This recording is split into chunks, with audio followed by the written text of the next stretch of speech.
বিশ্ব রেকর্ড বললেন জনাব তারেক রহমান সাহেব, মাননীয় প্রধানমন্ত্রী। তিনি বিশ্বের মধ্যে ইতিহাস গড়েছেন। স্যালুট মাননীয় প্রধানমন্ত্রী তারেক রহমান, স্যালুট। আজকে আপনি যা করে দেখিয়েছেন তা নিঃসন্দেহে প্রশংসার দাবি রাখে। শাব্বাস বাংলাদেশ, শাব্বাস। আজকে যেন বাংলাদেশ সেটাই প্রমাণ করে। জামাত ইচ্ছা করে এই রাষ্ট্র ক্ষমতায় যায় নাই এবং বেশ কিছু পয়েন্ট আমি আপনাদেরকে তুলে ধরবো। এই ভিডিওটা দেখার পরে আপনি নিজেও বলবেন যে ভাই জামাত ক্ষমতায় না গিয়ে খুব ভালো কাজ করেছে। আলহামদুলিল্লাহ, আলহামদুলিল্লাহ। জামাতে ইসলামের ভাই বোনদের জন্য সবচেয়ে বড় খুশির খবর, তারেক রহমানের সকল প্ল্যান সত্যিকার অর্থে ক্রমেই ফাঁস হয়ে যাচ্ছে। ঘুম চলে যেতে পারে, এত ভয়ঙ্কর সব ব্যাপার স্যাপার ফাঁস হচ্ছে। এবার প্রেসিডেন্ট শাহাবুদ্দিন চুপুকে অপসারণ করে নতুন প্রেসিডেন্ট নিয়োগের জন্য আইনি নোটিশ পাঠিয়েছেন ব্যারিস্টার শাহরিয়ার আলম। রাজনীতিতে এক নতুন ইতিহাস সৃষ্টি করছেন, এক্সাম্পল সৃষ্টি করছেন, বিরল ঘটনা ঘটিয়ে দিচ্ছেন জামাতের এমপিরা, জামাত জোটের এমপিরা। জামাত যে সিদ্ধান্ত নিয়েছে, যে অবস্থান নিচ্ছে, তাতে চুপ্পুকে বিএনপি সরকার সরিয়ে দিতে বাধ্য হবে অথবা জামাত তাকে সরিয়ে দিতে বাধ্য করবে। এর পুঁজি ছিল শেখ মুজিব, পুঁজি ব্যাংকে খাওয়া হয়ে গেছে, এখন তারা আর কি করবে নিজেরাই ঠিক পায় না। আবার এই বিএনপির পুঁজি আছে খালেদা জিয়া এবং জিয়া, তারাও আসলে বাংলাদেশে খাইলে ওই আওয়ামী লীগের মতো পরিণতি হবে। আর এদের এই খালেদা জিয়া আর শেখ মুজিবের পুঁজির বাইরে বড় পুঁজি হলো দুইটা শব্দ, একটা হলো গণতন্ত্র। আলহামদুলিল্লাহ, প্রিয় দর্শক, সুখবর সুখবর সুখবর। জামাত সহ এনসিপি এবং 11 দলীয় যে ঐক্যজোট রয়েছিল তাদের জন্য সুখবর। প্রিয় দর্শক, আপনারা ইতিমধ্যে অবগত আছেন যে নির্বাচনের আগে ঢাকা থেকে যারা গ্রামের বাড়িতে ফিরছিল, ফেরার পথে কিন্তু বাস, ট্রেন, লঞ্চ, স্টিমার সব জায়গায় জামাতের মিছিল বা জামাতের ঐক্য বা জামাতের জয় ধ্বনি সম্প্রচার হচ্ছিল। প্রিয় দর্শক, হঠাৎ করে এইরকম তোড়জোড় একটি দল কেন এত অল্প ভোট পেল, সেই চাঞ্চল্যকর রিপোর্ট কিন্তু ইতিমধ্যে বেরিয়ে এসেছে। প্রিয় দর্শক, জামাত এবং এনসিপি বা 10 দলীয় যে ঐক্যজোট রয়েছিল তারা নাকি নিজ ইচ্ছাতেই ক্ষমতায় আসেনি বা তারা নিজ ইচ্ছাতেই জনাব তারেক রহমানকে ক্ষমতা দিয়েছে। প্রিয় দর্শক, এরকম চাঞ্চল্যকর রিপোর্ট কিন্তু আমাদের মাঝে এসে হাজির হয়েছে। প্রিয় দর্শক, তাই বলছি যারা এই ভিডিওটি অন করেছেন তারা ভিডিওটি না টেনে সম্পূর্ণ মনোযোগ সহকারে দেখবেন, তাহলেই বুঝতে পারবেন জনাব তারেক রহমান কিভাবে প্রধানমন্ত্রী হলো। জামাত এবং এনসিপি সহ 10 দলীয় যে ঐক্যজোট গুলো ছিল তারা কি কারণে ক্ষমতায় গেলেন না এবং জনাব তারেক রহমানকে ক্ষমতায় বসালেন, তাই এই নিউজটি সম্পূর্ণ দেখলেই বুঝতে পারবেন। প্রিয় দর্শক, তাই বলছি যারা এই ভিডিওটি অন করেছেন তারা এই ভিডিওটি না টেনে সম্পূর্ণ মনোযোগ সহকারে দেখবেন, তাহলেই বুঝতে পারবেন আজকের ভিডিওর মূল রহস্য বা আসল ঘটনাগুলো। তো প্রিয় দর্শক, চলুন দেখে আসি সেই আজকের কাঙ্ক্ষিত ভিডিওগুলো। তবে তার আগে বলি, যারা এখন এই চ্যানেলটি সাবস্ক্রাইব করেননি তারা সাবস্ক্রাইব করে পাশে থাকা বেল আইকনটি বাজিয়ে দিবেন। আর যারা ইতিমধ্যে চ্যানেলটি সাবস্ক্রাইব করে রেখেছেন তাদেরকে অসংখ্য ধন্যবাদ। তো চলুন দর্শক, আমরা একটা লাইক দিয়ে ধারাবাহিকভাবে ভিডিওর সকল বিস্তারিত আলোচনা দেখে আসি। ক্ষমতায় যেতে না পারাতে অনেকেরই কিন্তু মন খারাপ যে ভাই জামাতকে ভোট দিলাম, চেয়েছিলাম যে বাংলাদেশটা পরিবর্তন হোক, কিন্তু হলো না। এই বাংলাদেশ আর কিছু হবে না। জামাত কেন এই ইলেকশন ইঞ্জিনিয়ারিংটা ঠেকাতে পারলো না? জামাতের মধ্যে ডিপ স্টেট নাই কেন? প্রশাসনে জামাতের লবিং নাই কেন? মানে বিভিন্নভাবে ব্যাখ্যা করা হচ্ছে। কিন্তু আপনি কি জানেন যে এই নির্বাচনে জামাত একেবারে ইচ্ছা করে সরকারে যায় নাই? এখন অনেকে হতভম্ব হয়ে যেতে পারেন যে ভাই কি বলতেছেন, ক্ষমতার স্বাদ কেউ কি হাতছাড়া করে? জামাতের যে পরিকল্পনা এটা কিন্তু আপনি সহজে বুঝতে পারবেন না, খুব ডিপলি আপনাকে চিন্তা করতে হবে, তাহলে কিন্তু আপনি বুঝতে পারবেন। আমি এই ভিডিওতে একেবারে পানির মতো সহজ করে আপনাকে বুঝিয়ে দেবো যে জামাত ইচ্ছা করে এই রাষ্ট্র ক্ষমতায় যায় নাই এবং বেশ কিছু পয়েন্ট আমি আপনাদেরকে তুলে ধরবো। যারা জামাতের সমর্থক কর্মী কিংবা যারা মনে করেছিলেন যে জামাত ক্ষমতায় যাক, এই ভিডিওটা দেখার পরে আপনি নিজেও বলবেন যে ভাই জামাত ক্ষমতায় না গিয়ে খুব ভালো কাজ করেছে, হেভি ভালো কাজ করেছে। আর বিএনপির যে সমস্ত উশৃঙ্খল নেতা কর্মী 5% যারা জামাতের বাড়িঘরে যারা হামলা চালাচ্ছে, মারধর করতেছে, এই ভিডিওটা দেখার পরে মানে তার মধ্যে যদি ন্যূনতম সেন্স থাকে সে কনফার্ম মানে জনগণের বাসায় গিয়ে মানে বলবে যে ভাই আমি আগে যা ভুল করেছি আমার ভাই তুই মাফ করে দে, আমাদেরকে একটু সহযোগিতা কর, বাধ্য। তো চলেন জামাত যে ইচ্ছা করে রাষ্ট্র ক্ষমতায় যায় নাই এইটা এক্সপ্লেন করি, তাহলে আপনি বুঝতে পারবেন। অনেক এক্সপ্লেন হয়তো শুনছেন, আমি জাস্ট দুইটা সাইডের কথা বলবো, তাহলে আপনি বুঝতে পারবেন যে এইটাই মূল কারণ যে জামাত ইচ্ছা করে রাষ্ট্র ক্ষমতায় যায় নাই। তো এই যে একটা দিক জামাত খুব ভালো করে জানে যে আমরা যদি সরকারে যাই, বিএনপি যদি বিরোধী দলে যায় তারা কখনোই আমাদেরকে হেল্প করবে না এবং সেই সঙ্গে বাংলাদেশে আওয়ামী লীগ পুনর্বাসিত হবে, মানে আওয়ামী লীগ এবং বিএনপি এক হবে এবং এদের পূর্ণাঙ্গ সাপোর্ট দিবে হচ্ছে ইন্ডিয়া, কারণ জামাতের তো ওই লেভেলে প্রস্তুতি নাই। তার উপরে আবার কিন্তু আছে ডিপ স্টেট। আপনি যদি সরকারি লেভেলে যে সচিব মামলা, এখন এদের 95% মানে বিগত সরকারের আমলের সেট আপ কিন্তু এইটা ভাঙা কিন্তু এত সহজ না। এই জন্য খুব ভালো করে জামাত বুঝতে পেরেছে যে আমরা রাষ্ট্র ক্ষমতায় গেলে পারে আওয়ামী লীগ, বিএনপি এবং ইন্ডিয়া এক হয়ে যদি আমাদের বিরুদ্ধে নামে, ওদের সাথে আমরা পারবো না। সুতরাং এটা জাস্ট একটা নেগোসিয়েশন করে বিএনপিকে দেওয়াটাই ভালো হবে। এরপরে 2 নাম্বার যে বিষয়টা বলবো এইটা হচ্ছে সবচেয়ে মোস্ট ইম্পর্টেন্ট, মানে এইটার উপর বেস করেই জামাত ইসলাম ক্ষমতায় যায় নাই। এবং এটা যদি আপনি শোনেন আপনি নিজে বলবেন যে ভাই জামাত যে ক্ষমতা যায় নাই এটা খুব ভালো কাজ করছে, মানে জামাতের ক্ষমতায় যাওয়া উচিতই হয় নাই, বরঞ্চ সে যে বিরোধী দল এটা মানে একেবারে বেস্ট অপশন জামাতের জন্য। কোনটা জানেন? এক্সপ্লেন করি, জাস্ট একটু মনোযোগ দিয়ে শুনবেন। বিগত আওয়ামী লীগ সরকার যখন ছিল আপনারা দেখেছেন, এটা সত্যি আপনাকে মানতে হবে যে আওয়ামী লীগ সরকার কিন্তু দেশের জন্য অনেক উন্নয়ন করেছে, এটা সত্যি কথা। তো আমাদের দেশে যে একটা বিখ্যাত যে একটা সেতু যেটা শেখ হাসিনা তৈরি করেছে, এটার নাম হচ্ছে পদ্মা সেতু। এই পদ্মা সেতুর বাজেট হচ্ছে 30,000 কোটি টাকা প্লাস, আমি 30,000 কোটি টাকা ধরলাম। এটার কাজ শুরু হয় 2014 সাল থেকে এবং এটা শেষ হয় আপনার 2022 সালে, 7 বছর ধরে। তাহলে পরে 30,000 কোটি টাকার রিস্ক শেখ হাসিনা সরকার কিন্তু নিয়েছিল, যদিও ওই সরকার টিকে ছিল প্রায় 17 বছর। বুঝবেন কিন্তু মাথা খাটিয়ে, মগজ দিয়ে বুঝবেন। তো শেখ হাসিনা সরকার এই পদ্মা ব্রিজ বানাইতে তার লাগছে কি 7 বছর। 7 বছরে সে 30,000 কোটি টাকা ইনভেস্ট করছে, এরপরও পুরো বাংলাদেশের অর্থনীতি ঠিক রেখে। জিনিসটা বুঝতে পারছেন তো? মানে 2014 সালে আপনার একটা সাবানের দাম ছিল 30 টাকা, পদ্মা সেতু তৈরি হওয়ার পরে ওই একই সাবানের দাম এখন 55 টাকা। হিসাবটা বুঝতে পারতেছেন? এইবার আসেন, বাংলাদেশের যে বৈদেশিক ঋণ, এটার পরিমাণটা জানেন? 104 বিলিয়ন ডলার। আমি আবার বলছি, বাংলাদেশের যে বিদেশি ঋণ, এটার পরিমাণ হচ্ছে 104 বিলিয়ন ডলার। এটাকে যদি আমরা বাংলা টাকায় কনভার্ট করি তাহলে দাঁড়াবে মানে সামথিং বা প্লাস 11.5 লক্ষ কোটি টাকা। 100-200 কোটি টাকা নাই কিন্তু, 11.5 লক্ষ কোটি টাকা বাংলাদেশ সরকার কিন্তু ঋণী। এবং এই ঋণটা হচ্ছে 20 বছরের জন্য। প্রতি বছরে আপনার যদি আপনি 20 দিয়ে ভাগ করেন 11.5 লক্ষ টাকা, তাহলে প্রতি বছরে আপনাকে দিতে হবে কত জানেন? প্রতি বছরে আপনাকে দিতে হবে 57,500 কোটি টাকা। মানে হিসাব ব্যাপার মিলান কিন্তু, একটা পদ্মা সেতু তৈরি করতে খরচ হয়েছে 30,000 টাকা, এবং সেই পদ্মা সেতু তৈরি করতে আপনার সময় লাগবে 7 বছর। শেখ হাসিনা সরকার ক্ষমতায় ছিল 17 বছর।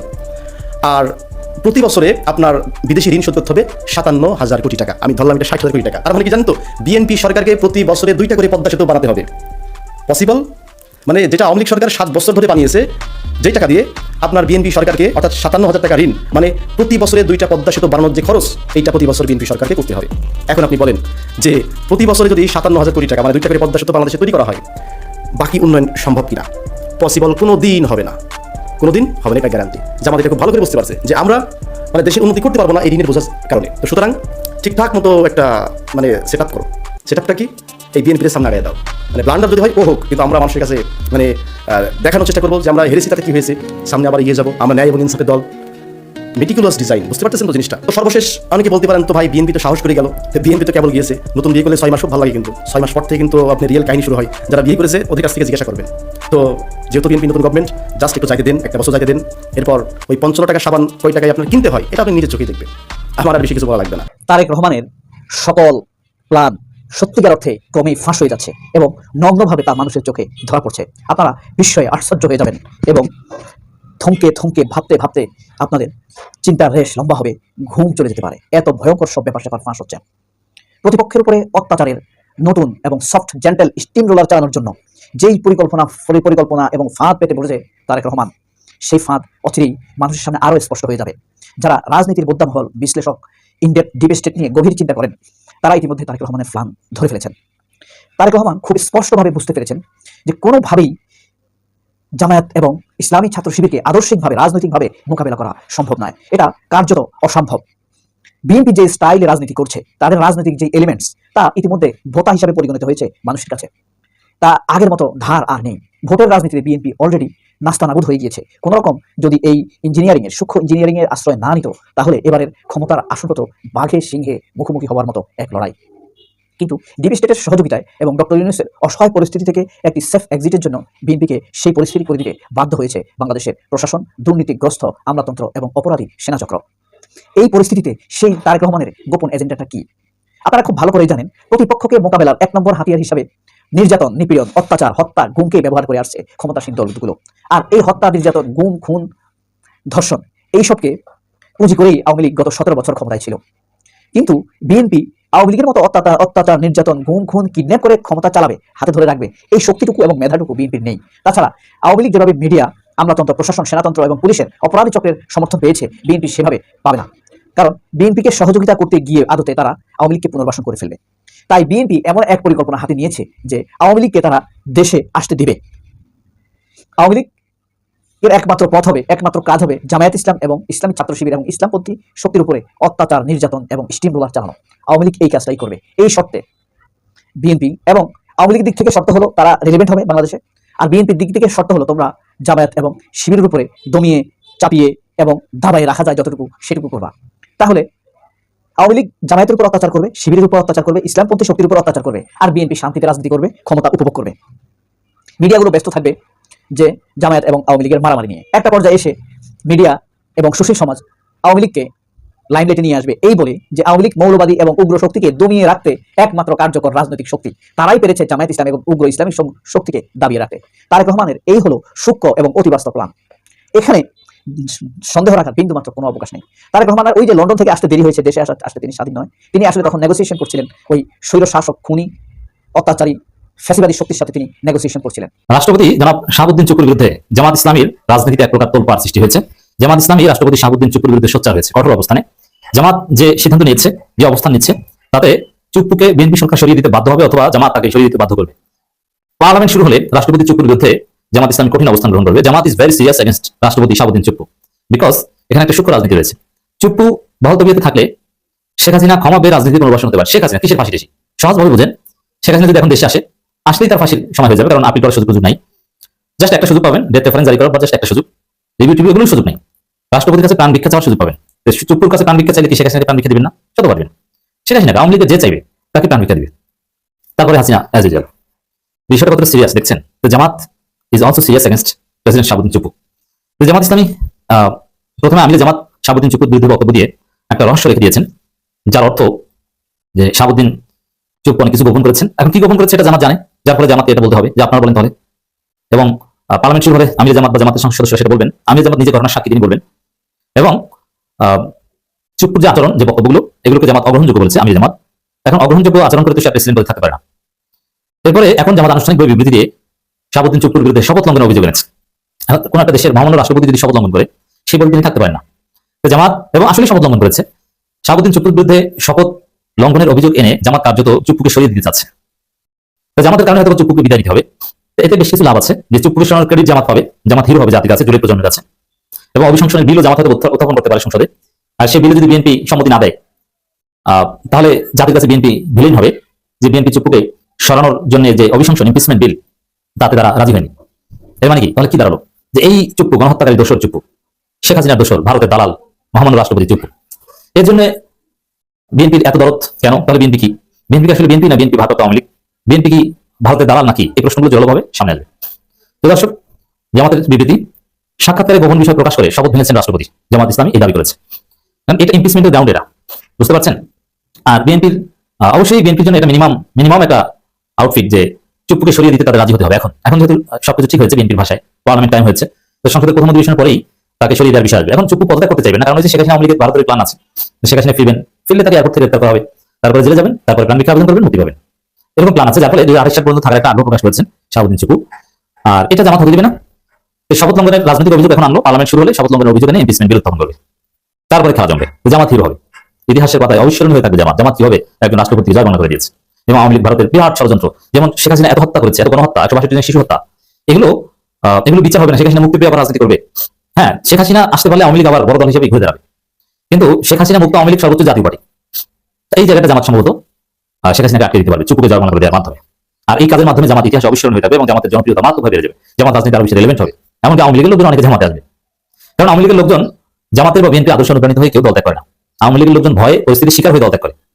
এখন জামাত যে পরিস্থিতি তৈরি করছে, তো জামাতের এই কৌশলী দলকে আওয়ামী লীগের অনেকে জামাতে আসবে বলে আমার মনে হচ্ছে। আওয়ামী লীগের পুঁজি ছিল, শেখ মুজিব পুঁজি ব্যাংকে খাওয়া হয়ে গেছে, এখন তারা আর কি করবে নিজেরাই ঠিক পায় না। আবার এই বিএনপির পুঁজি আছে, খালেদা জিয়া এবং জিয়া, তারাও আসলে বাংলাদেশে খাইলে ওই আওয়ামী লীগের মধ্যে পরিণতি হবে। আর এদের এই খালেদা জিয়া আর শেখ মুজিবের পুঁজির বাইরে বড় পুঁজি হলো দুইটা শব্দ, একটা হলো গণতন্ত্র আর একটা হলো সংবিধান। বাংলাদেশে বড় দুইটা রাজনৈতিক দল আওয়ামী লীগ এবং বিএনপি, তারা এই 55 বছরের বাংলাদেশে অধিকাংশ সময় তারা ক্ষমতা ভোগ করছে এবং ক্ষমতায় থাকে, পর্যায়ক্রমে কেউ আসে কেউ যায়। কিন্তু এদের এই দুইটা দলের 90 সালের পরের থেকে আজ প্রায় 35 বছর দেখতেছি, এরা দুইটা শব্দ হলো এদের পুঁজি। রাজনীতির দুইটা শব্দ এই দুই দলের পুঁজি, একটা শব্দ হলো সংবিধান আর একটা শব্দ হলো গণতন্ত্র। যখন আওয়ামী লীগ ক্ষমতায় থাকে, সে তার বিরোধী দলকে নির্যাতন করে, রাজনৈতিক আসলে শিষ্টাচার থেকে দূরে সরে যায়, বিরোধী দলের উপর হামলা মামলা করে, তাদেরকে নির্যাতন করে, তাদেরকে ভোটে সঠিকভাবে অংশগ্রহণ করতে দেয় না এবং তাদেরকে ভোটে কারচুপি করে। তখন বিএনপি বলে দেশে গণতন্ত্র নাই, গণতন্ত্র শেষ হয়ে গেছে, গণতন্ত্র চাই, গণতন্ত্র চাই, গণতন্ত্র ধ্বংস হয়ে গেছে, গণতন্ত্র পুনরুদ্ধার চাই। আর সরকার বলে কি? সরকার বলে যে না না, আমার তো কিছু করার নেই, আমি তো সংবিধান নিয়ে আমার চলতে হবে, আমার সংবিধান অনুযায়ী কাজ করতে হবে, সংবিধান রক্ষার জন্য আমি একতরফা হলেও নির্বাচন করতে হচ্ছে।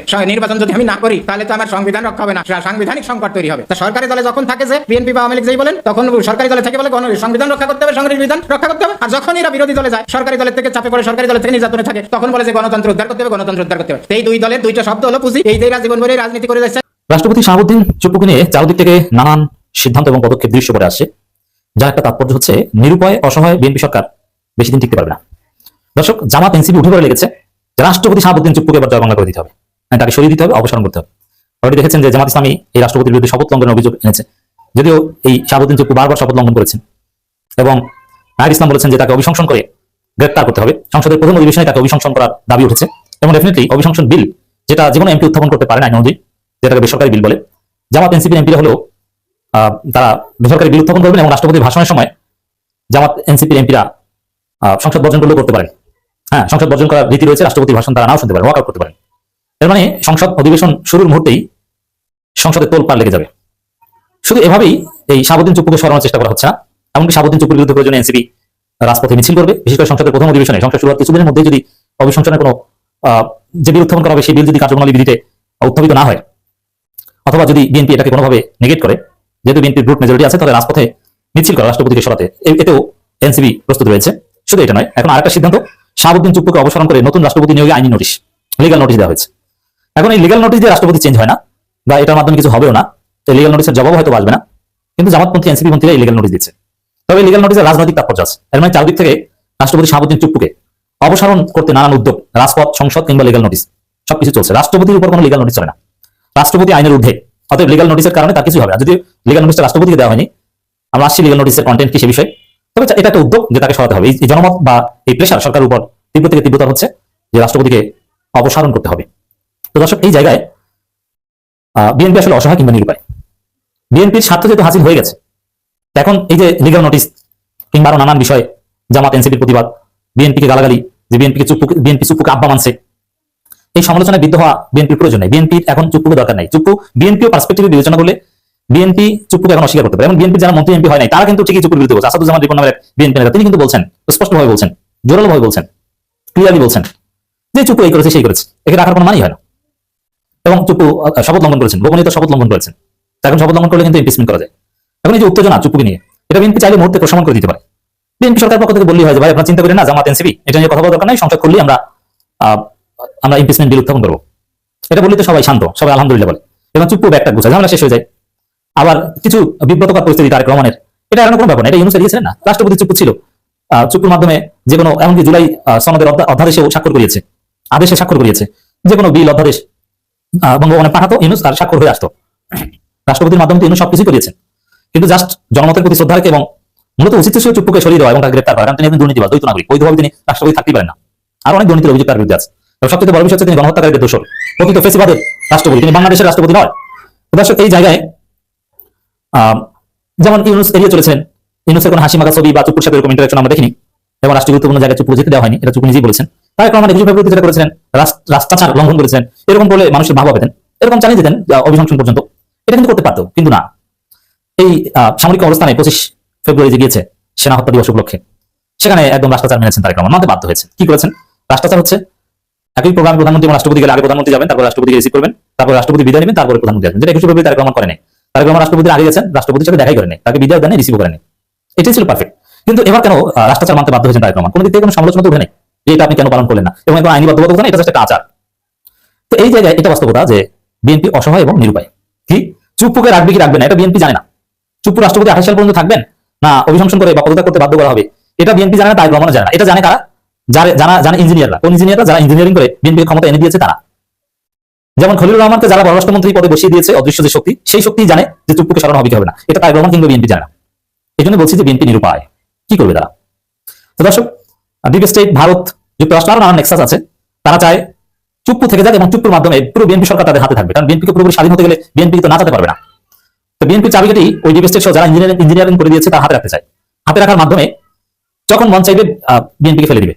এবং ভারতের প্ল্যান কিন্তু এটি, 1.5 বছরের মধ্যে একটা গণঅভ্যুত্থান ঘটিয়ে বিএনপি সরকার পতন করানো, এবং তারা তারপর আবার আওয়ামী লীগকে পুনর্বাসনের স্বপ্ন দেখে। আর এই কাজ যদি করতে হয় তাহলে যেহেতু 1.5 বছর, আর চুপ্পুর মেয়াদ 1.5 বছর বেশি আছে, তো চুপ্পুকে রেখে দেওয়া যায়। এটা হচ্ছে ওই অদৃশ্য শক্তির ধান্দা, আর সেই অদৃশ্য শক্তির কাছে বিএনপি তারেক রহমান ধরা, বুঝতে পারছেন? এবার আসেন নতুন আরেকটা উদ্যোগ চুপ্পুকে সরাতে। শাহাবুদ্দিন চুপ্পুকে অপসারণ করে নতুন রাষ্ট্রপতি নিয়োগে আইনি নোটিশ। বর্তমান রাষ্ট্রপতি মোহাম্মদ শাহাবুদ্দিনকে অপসারণ করে নতুন রাষ্ট্রপতি নিয়োগে আইনি নোটিশ পাঠানো হয়েছে। সম্প্রতি জুলাইকে অসম্মান করে সাংবিধানিক দায়িত্ব ও শপথ পরিপন্থী বক্তব্য দেয় তাকে এই নোটিশ পাঠানো হয়। সুপ্রিম কোর্টের আইনজীবী ব্যারিস্টার শাহরিয়ার এই নোটিশটি পাঠান। নোটিশটি সংসদ সচিবালয় ও আইন সচিবের কাছে প্রেরণ করেন তিনি। এখন সংসদ সচিবালয় আইন সচিব এটা তারা কিছুই করতে পারবেন না, যারা নোটিশ পাঠিয়েছেন এটা রাজনৈতিক তাৎপর্য হয়েছে, এবং যিনি পাঠিয়েছেন কিন্তু জামাতপন্থী। তো জামাতের হাতে সরাসরি অভিশংসন বিল উত্থাপন করার সুযোগ হয়েছে। তো এখন বিএনপি কি করবে? চুপ্পুর পক্ষে সরাসরি বলতে পারছেন না, আমি সরাতেও পারছে না। নিরুপায় বিএনপি। কার কাছে নিরুপায়? অদৃশ্য শক্তির কাছে, যারা ইঞ্জিনিয়ারিং করে তারেক রহমানের ক্ষমতা এনে দিয়েছে, তাদের কাছে নিরুপায়। প্রিয় দর্শক, আমি আশা করছি ভিডিওটি সম্পূর্ণ মনোযোগ সহকারে দেখেছেন, সেই সাথে ভিডিও সম্পর্কিত কোনো তথ্য বা মতামত থাকলে কমেন্ট বক্সে জানিয়ে যাবেন। আজকের মতন এখানে শেষ করছি, ফিরে আসছি আগামী দিনের নতুন একটি টপিক নিয়ে। সে পর্যন্ত সবাই ভালো থাকবেন, আল্লাহ হাফেজ।